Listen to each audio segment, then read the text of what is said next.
Our first story is about King Vikramaditya and Betal, how they meet and why. Why Betal narrate a story to Vikramaditya? So hello friend, welcome to Kahani TV, where stories come to life. Join us for captivating tales from folklore, mythology, literature, and beyond. Get ready to be transported to a world of imagination. King Vikramaditya, known for his love for learning and adventure, sat in his court as usual, rewarding the virtuous and punishing the evildoers. Among the many visitors, there was a mendicant who always presented the king with a fruit as a humble gift. The king graciously accepted the fruit and handed it over to his storekeeper without much thought. One day, while King Vikram was inspecting his stables, he was playing with the fruit, tossing it up and catching it. However, the fruit slipped from his hand and fell to the ground. In an instant, a monkey swooped down from a nearby tree and tried to crack the fruit with its teeth. To the king's surprise, the fruit broke open, revealing a precious ruby inside. The king was astonished and curious about the fruits he had received from the mendicant in the past. He summoned his storekeeper and asked about the other fruits.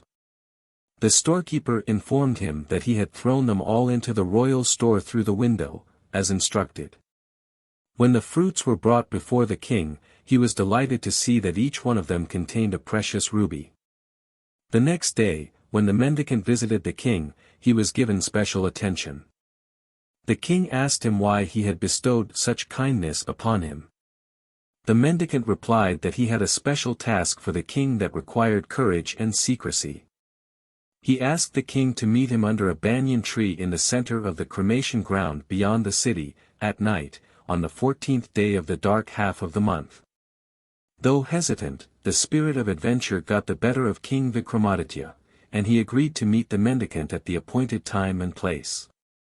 It was a dark and stormy night with howling foxes and jackals in the cremation ground. As the king made his way through, he saw fearful faces of ghouls and ghosts staring at him in the flashes of lightning.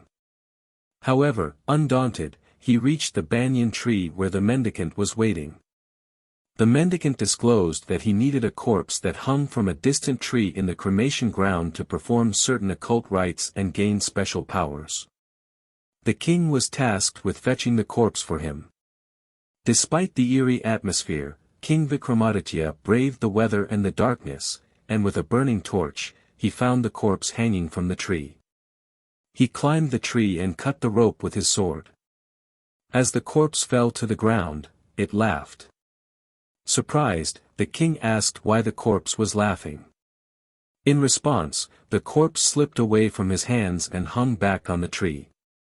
This happened 6 times, and each time the corpse escaped the king's grip whenever he spoke. Finally, King Vikramaditya realized that the corpse was possessed by a spirit and played mischief when he talked. On the 7th attempt, the king decided to remain quiet and carried the corpse on his shoulder without speaking. The corpse, which was actually a vampire, offered to tell the king a tale to keep him amused on the tiresome journey. And so, King Vikramaditya walked quietly, listening to the tale narrated by the vampire as he carried it on his shoulder. Thanks for watching my video. This is just an intro of Vikram and Betal. My new video will be about the story that Betal tells to Vikram.